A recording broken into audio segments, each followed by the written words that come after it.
Assalamualaikum warahmatullahi wabarakatuh. Waalaikumsalam. Saya Wardatul Jannah, CGP angkatan 10 dari SMK Negeri 1 Cipularang. Kali ini saya tidak sendirian, saya bersama rekan saya, Pak Adi Firmansyah. Beliau mengampu mata pelajaran produktif teknik mesin. Selamat siang Pak Adi. Assalamualaikum. Bagaimana kabar Pak Adi hari ini? Alhamdulillah. Oke, kita berbincang ya Pak Adi ya. Jadi rencananya saya mau melakukan observasi nanti Pak Adi di saat Pak Adi melakukan pembelajaran di kelas. Namun sebelum saya melakukan observasi, saya akan mewawancarai Pak Adi pada saat sekarang ini, yaitu praobservasi. Kenapa harus ada praobservasi? Karena untuk mempersiapkan segala sesuatunya nanti pada saat observasi. Mungkin Pak Adi sudah siap ya, saya lihat sudah siap LPP-nya ya. Nah, ini nanti pada observasi ini mungkin ada beberapa pertanyaan dari saya untuk Pak Adi. Nanti setelah observasi kita melakukan observasi, dan selanjutnya tahap yang ketiga nanti ada pasca observasi, di mana pasca observasi itu untuk mengevaluasi kegiatan pembelajaran yang dilakukan oleh Pak Adi di dalam kelas. Sudah siap ya Pak Adi ya? Nah, di sini kita ngobrol biasa aja ya Pak Adi ya. Yang pertama, mungkin saya ingin tahu dulu ya, pelajaran Pak Adi itu apakah produktif itu banyak ya? Yang mau Pak Adi angkat itu pelajaran apa? Kalau saya, salah satunya itu pelajaran teknik pemesinan bubut. Oh iya, teknik pemesinan. Teknik pemesinan bubut di kelas 11. Oke, teknik pemesinan ya. Bubut ya Pak Adi ya? Di kelas 11 ya? Kelas 11. Oke. Tujuan pembelajarannya?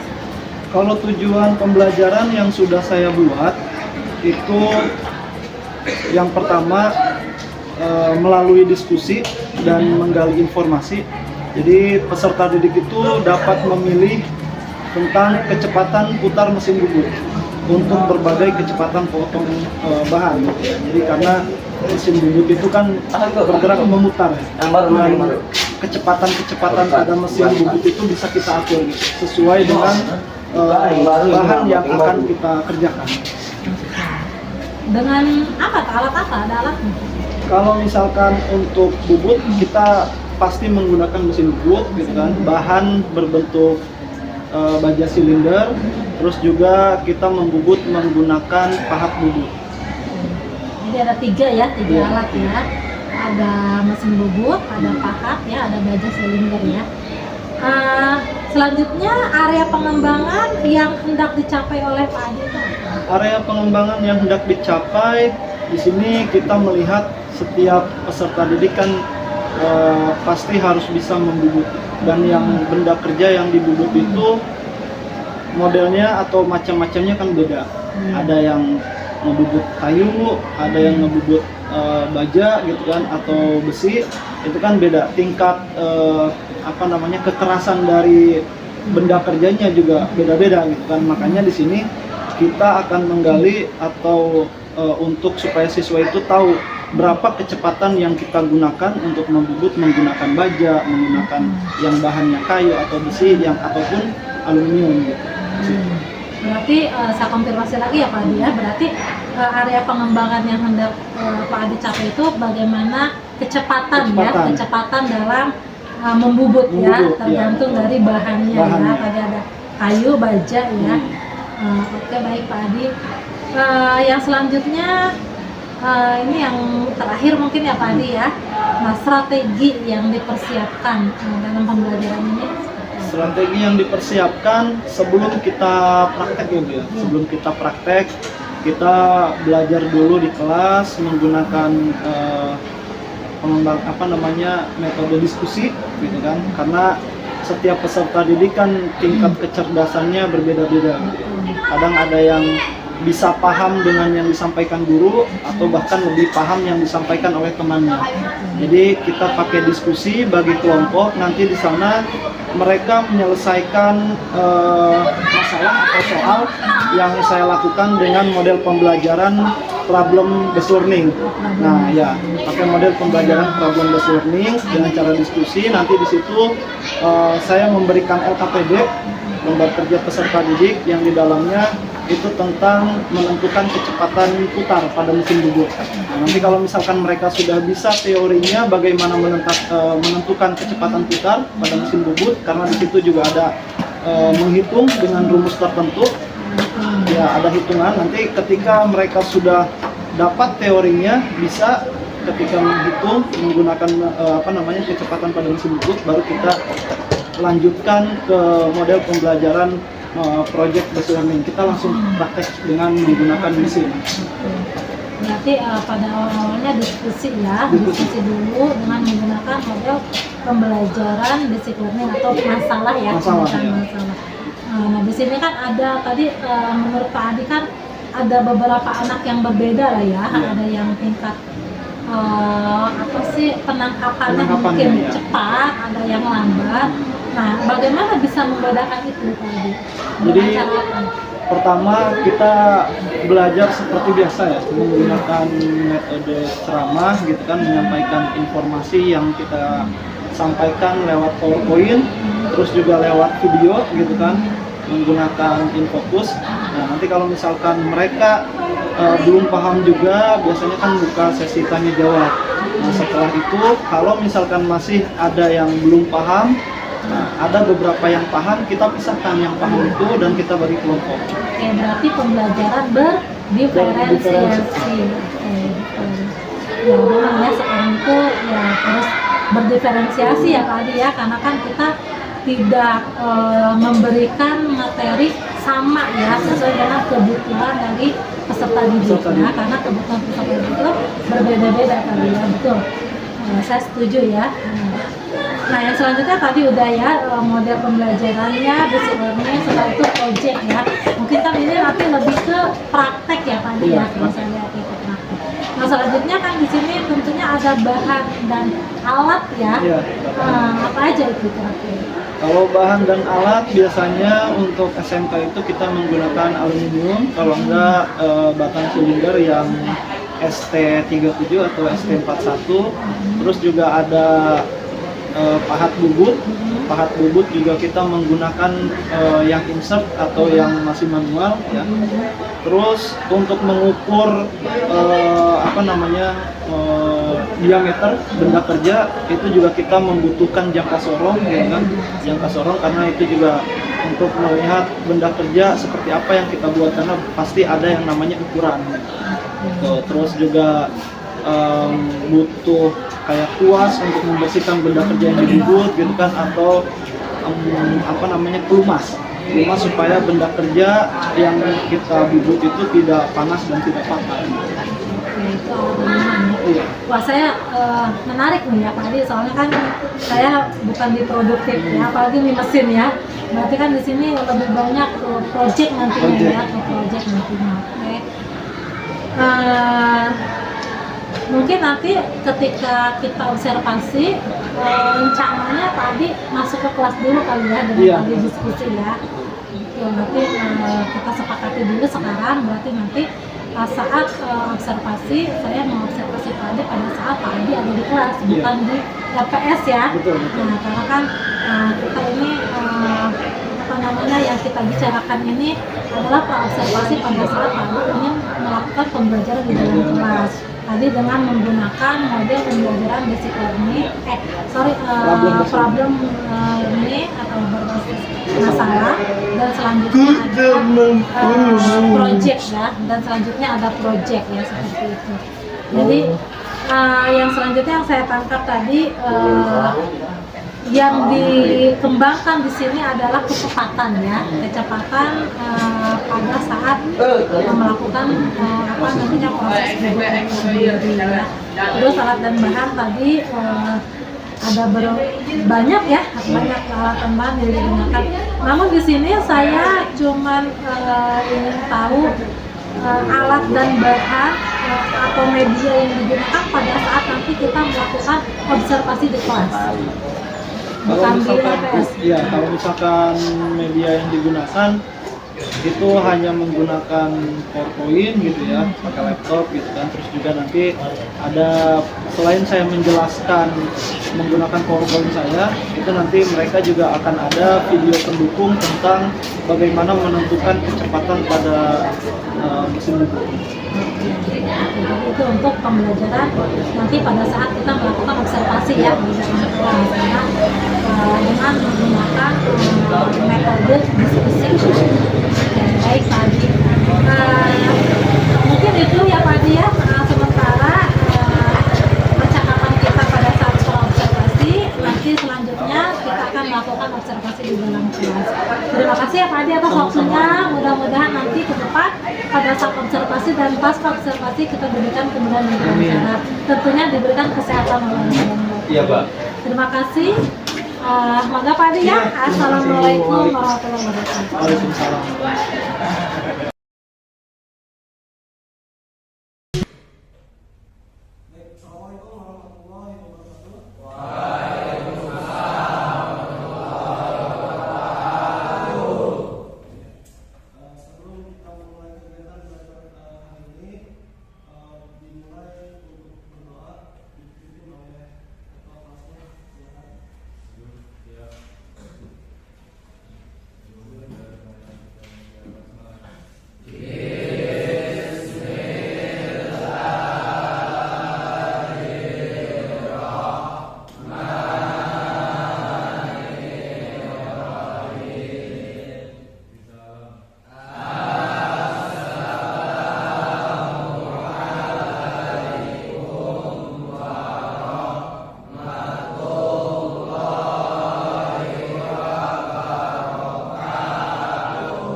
dengan diskusi, terus juga menggali informasi. Nanti yang bawa handphone silahkan cari informasi sebanyak mungkin. Kalian itu dapat memilih kecepatan putar mesin bubut untuk berbagai kecepatan potong bahan, gitu ya. Jadi kecepatan putar pada mesin bubut itu juga sama, ditentukan oleh bahan. Ya. Jadi kalau bahannya semakin keras, kecepatannya juga akan berbeda dengan bahan yang lunak, gitu ya. Bisa lebih cepat atau bisa lebih lambat. Gitu. Baik, akan dinilai adalah tentang kedisiplinan, tentang sikap, otomatis dan lain-lain. Ya. Nah, untuk kerjasamanya yang dinilai secara berkelompok itu adalah kalian nanti dilihat apakah ketika mengerjakan tugas itu kalian dapat mengumpulkan tepat waktu, ya, dapat memanfaatkan waktu yang sudah diberikan untuk berangkat. Dimulai dari sekarang. Silahkan dibaca, dicermati, diamati. Kalau ada yang tidak paham, boleh ditanyakan langsung.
sesuai tempat duduk aja ya. Sudah sesuai tempat duduk. Kelompok 1 yang mana? 1, 2 sana. Oke, 3 4 sana. 5 ini. Oke, baik. Ada 5 kelompok.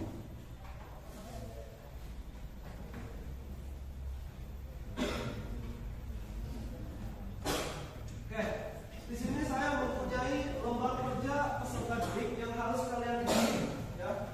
Di mana kompetensi dasarnya itu adalah menganalisis kecepatan putar mesin bubut untuk berbagai kecepatan potong bahan. Nah, dari di LKPD ini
untuk koin nomor 2 kelompok lain selain kelompok 1, kelompok 2, 3, 4 jawaban berbeda.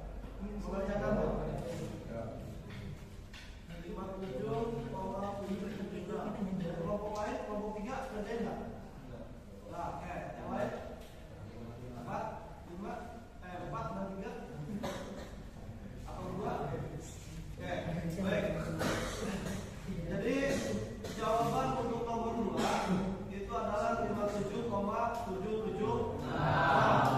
Nah, untuk yang N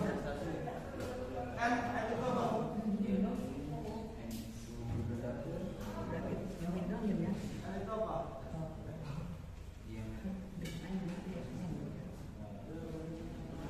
N itu apa? N itu apa?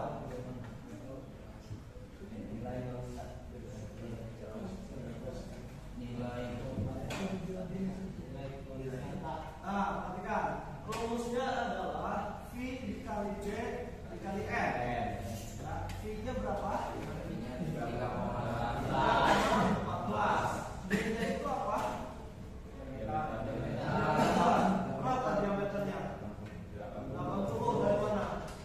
Dari tabel. Oke. N itu adalah apa? Kecepatan putar? Nah, berarti N itu adalah kecepatan putar? Kalau nilai konstanta itu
Ya. Oke, D-nya berapa? D-nya berapa? 8,5. Kalau yang 0,2 itu adalah CS. CS itu adalah kecepatan motor. Baik, terima kasih. Untuk nomor 7 berarti hasilnya 0,749. Terus sekarang nomor 8. Yang lain, nomor 8. Berapa hasilnya?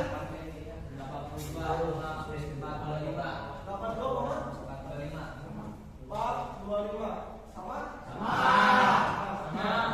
Nomor 8 itu mencari apa? Nah, yang lain ya. Nomor 8 mencari apa? Kecepatan motor. Rumusnya V kali D kali N. Oke, baik, terima kasih. Terus lanjut ke nomor 9. Berapa? Berapa? Perhatikan yang lain. 0,3.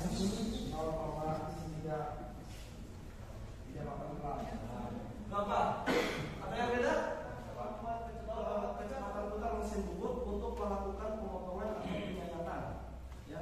Dalam satuan putaran per menit. Itu satuannya. Gitu. Nah, maka dari itu untuk mencari besarnya putaran mesin sangat dipengaruhi oleh seberapa besar kecepatan potongnya dan keliling benda kerjanya. Gitu kan. Kalau misalkan benda kerja yang cuma segede gini kan buat potong bisa cepat gitu kan. Tapi kalau segede gini kan beda. Ya kan? Beda lagi kecepatannya, beda lagi waktunya gitu kan.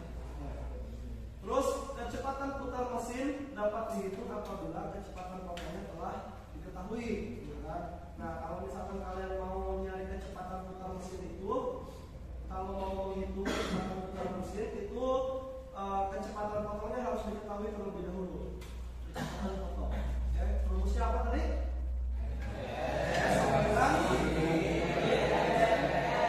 Apabila kecepatan potongnya telah diketahui, gitu kan? Nah, kalau misalkan kalian mau nyari kecepatan putar mesin itu, kalau mau menghitung kecepatan putar mesin itu kecepatan potongnya harus diketahui terlebih dahulu. Kecepatan potong. Oke, rumusnya apa tadi?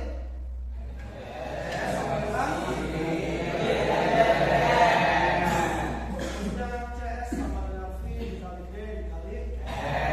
Itu jangan sampai lupa hasil dari saya ya. Untuk kedepannya, gitu kan? Untuk kedepannya balik lagi ke yang tadi, semua juga butuh perhitungan ya. Apalagi kalian dari SD gitu kan sampai sekarang masih belajar yang namanya matematika, gitu kan? Perhitungan, perkalian, pembagian, gitu kan? Penambahan dan pengurangan. Itu juga akan dibawa ke dunia industri nanti. Gitu. Ya, jadi pengalaman kalian itu di sini bisa kalian ambil pelajarannya. Yang pertama, belajar perhitungan. Ya. Belajar perhitungan itu bisa kalian ambil hikmahnya ketika kalian di industri nanti. Ya, nggak mungkin seorang mekanik, seorang atasan meminta tolong sama kalian coba buat benda ini dengan asal kan nggak mungkin. Ya, pasti ada perhitungannya, betul? Contoh, tutup pertemuan kita cukup sampai hari ini dan beri aplaus untuk kegiatan kita.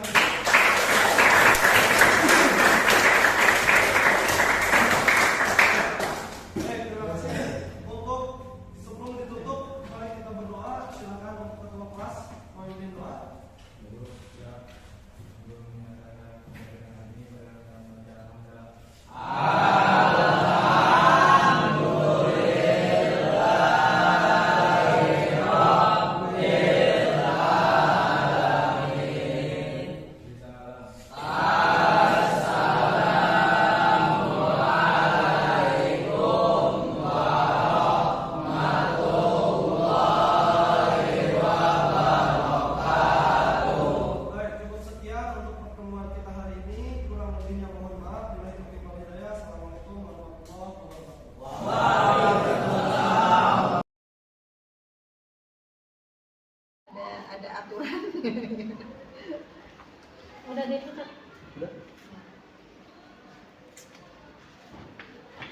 Assalamualaikum warahmatullahi wabarakatuh. Waalaikumsalam.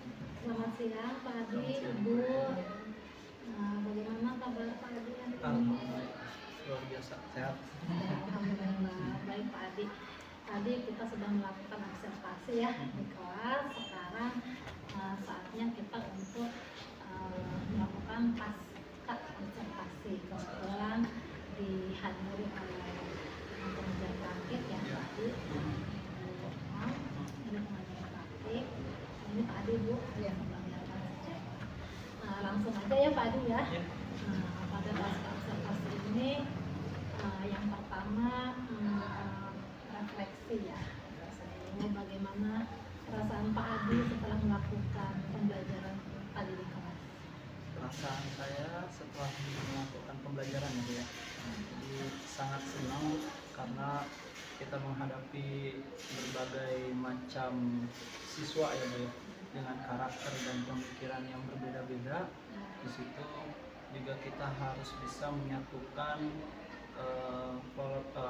pola pikir dari anak-anak itu gitu, supaya satu tujuan yang sama untuk kedepannya dalam mengikuti pembelajaran gitu. Iya baik Pak Adi. Jadi senang ya karena berbagai macam karakter, apalagi di kelas mesin ya, yang luar biasa cowok semua ya. Tapi dengan berbagai karakter tadi bisa menyatukan ya dengan tujuan utama. Baik Pak Adi. Yang selanjutnya Pak Adi, tahapan-tahapan apa saja yang sudah Pak Adi lakukan di dalam kelas serta area pengembangannya seperti apa? Kalau misalkan yang saya lakukan, saya mengikuti sesuai dengan RPP yang saya buat gitu ya. Karena di situ ada langkah-langkah kegiatan pembelajaran juga gitu. Jadi yang pertama ketika masuk ke kelas itu seperti biasa kita pembukaan, terus juga berdoa sebelum melakukan kegiatan atau sebelum belajar kita berdoa, terus juga untuk melihat atau mengecek kehadiran siswa kita absen seperti biasa menanyakan, karena itu juga suatu kepedulian gitu ya, antara guru terhadap siswanya. Kita bertanya kemana yang nggak hadir gitu kan, sakit atau alfa atau bolos atau kemana gitu. Karena itu suatu kepedulian juga terhadap siswa. Nah setelah itu kita mengkondisikan suasana belajar. Tidak mungkin kita belajar dengan kondisi yang kelas itu kotor gitu kan. Terkadang ada juga siswa yang namanya laki-laki anak mesin Bu ya. Kita juga lihat cara berpakaian mereka gitu kan. Kalau misalkan tidak rapi, baju dikeluarkan gitu, rambut gondrong, maka kita rapikan dulu di situ supaya ketika belajar itu kita semuanya nyaman. Iya, Terus masih ada lagi nanti ada persepsi gitu kan, persepsi menanyakan kegiatan pembelajaran sebelumnya gitu, untuk mengulang, menyampaikan kompetensi dan tujuan pembelajaran yang akan kita lakukan hari itu gitu kan. Terus menyampaikan lingkup dan teknik penilaian juga dan lain-lain, serta masuk ke kegiatan inti dan penutup. Nah, tadi ada tahapannya berarti sesuai ya, seperti yang tadi sudah saya perhatikan juga ya, itu sudah sesuai dengan RPP yang tadi punya. Nah, area pengembangannya seperti apa? Area pengembangannya kan di sini saya masuk dengan tujuan pembelajaran itu kan kompetensi dasarnya kan menganalisis kecepatan putar mesin bubut gitu. Menganalisis kecepatan putar mesin bubut untuk berbagai kecepatan potong bahan. Nah, dengan indikatornya itu mengukur kecepatan putar mesin bubut, karena kan kita di ruang praktek pun atau di RTS kita membubut tidak hanya besi aja atau baja gitu, karena baja juga banyak macamnya, ada yang ST47, ada yang ada yang ST37, ada yang ST41 gitu kan, sesuai ketebalannya, terus juga kekerasannya. Nah, situ juga kita menentukan bagaimana kecepatan yang harus mereka atur gitu dalam membubut itu gitu. Menurut Pak Ade nih, kira-kira apa sih hambatannya tadi ketika di kelas, atau yang menjadi kekurangan pada pelaksanaan pembelajaran tadi? Hambatannya macam-macam ya Bu ya, karena kan kembali lagi di situ siswa laki-laki semua yang karakter yang berbeda, susah juga untuk kita atur gitu kan, bagaimana kita menghidupkan suasana belajar di kelas gitu ya. Karena sebelum kita turun ke RPS atau praktik gitu kan, itu kita harus jelaskan dulu teorinya biar nanti ketika praktik itu kan nggak salah paham gitu kan, tidak salah kaprah, mereka tidak asal praktik.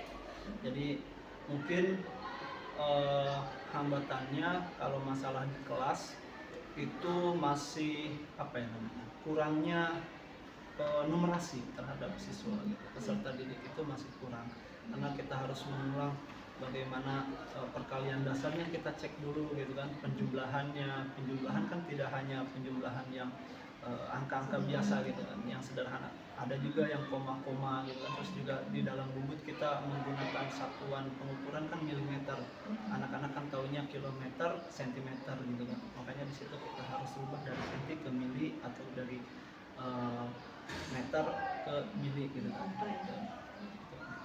Baik Pak Adi, tadi hambatannya seperti itu ya, anak-anaknya susah diatur, terus ada yang kekurangan numerasi ya, kurang numerasi di anak-anak itu sendiri. Nah solusinya bagaimana? Solusinya saya ketika belajar teori karena menggunakan model pembelajaran problem solver ini, jadi saya menggunakan metode diskusi. Jadi di dalam metode diskusi itu kita tidak juga perlu untuk capek sendiri ya Bu, yang untuk mengatur yang anak yang 1, 2, 3 dengan yang lainnya. Tapi dengan metode diskusi itu kita bagi misalkan jadi 4 atau 5 kelompok. Nah kita lihat dulu yang anak yang betul-betul rajin, aktif, nah kita bagi. Jadi tidak yang aktif disatukan dengan yang aktif. Jadi yang aktif sampai yang biasa saja atau yang tidak aktif itu kita jadikan satu kelompok berbaur gitu ya, supaya nanti sharingnya antar teman enak. Karena kan ada beberapa siswa yang kita sampaikan langsung paham, ada yang disampaikan sama temennya yang paham, sama guru nggak paham gitu. Jadi harus ada Rekan sejawat ya. Tetap semuanya. Tetap semuanya. Oke baik Pak Adi ya, Pak Adi itu ada solusinya ya. Nah rencana Pak Adi ke depannya mau seperti apa? Rencana saya ke depannya. Tindak lanjut ya, tindak lanjut. Kalau tindak lanjutnya, selagi model pembelajaran yang saya lakukan itu bernilai positif dan dapat merubah siswa menjadi aktif gitu ya Bu, di kelas, maka itu akan saya lakukan. Tapi ketika sudah mentok, maka model pembelajarannya akan saya rubah gitu, sesuai dengan materi yang akan disampaikan. Model ya, model pembelajaran yang tadi rencana kedepannya Ya. untuk konsisten dalam pembelajaran di kelas. Jadi kita harus mengikuti keinginan siswa ya. Nah itu tadi rencana kedepannya. Kira-kira kapan rencana tersebut akan Pak Adi realisasikan? Kalau misalkan rencana yang akan saya realisasikan, ya bisa jadi di pertemuan selanjutnya, karena kan kondisional ya Bu ya. Namanya mood siswa gitu kan, keadaan siswa kan berbeda-beda. Maka disitulah kita dituntut untuk kreatif gitu kan. Nah, di situ. Ya bagus ya, bagus sekali ya Pak Adi ya. Tadi yang pasti pembelajarannya berpihak kepada murid Ya, ya. betul. Gitu. Jadi kita mengikuti apa yang diinginkan oleh murid. Nah makanya kita harus kreatif ya, merubah model, merubah metode, merubah strategi seperti itu, dan akan direalisasikan ya kondisional aja ketika anak-anak membutuhkan. Baik, mungkin itu aja percakapan kita pas observasi. Terima kasih Pak Adi. Mungkin nanti ada tambahan dari Ibu. Terima kasih banyak kepada Pak Adi ya, selaku yang diobservasi ya, dan Ibu Wardah observer. Saya melihat sih dari percakapan dan dari observasinya sangat bagus ya, dengan menggabungkan media kemudian mesin di situ ya di dalamnya. Semoga sih saya berharap ke depannya apa yang sudah baik terus ditingkatkan, dan apa yang masih perlu perbaikan mungkin kita perbaiki ya. Bisa sharing dan berbagi pengalaman saja mungkin ya, berkolaborasi dengan CGP, dan mungkin juga Ibu juga terima kasih mungkin sudah dibantu sama Pak Adi ya. Sudah sangat membantu di program ini ya. Terima kasih Pak Adi. Iya, Semoga sukses selalu Amin. dan tetap semangat dalam memberikan pendidikan terhadap peserta didik. Mungkin untuk pertemuan kita kali ini cukup ya Bu ya. Itu saya mengucapkan terima kasih kepada Pak Adi, kepada Ibu Nol sebagai pengajar praktik. Mudah-mudahan kita selalu semangat tadi kata Bu Nol untuk membimbing anak-anak kita ya, membentuk anak-anak kita. Terima kasih. Assalamualaikum warahmatullahi wabarakatuh. Waalaikumsalam.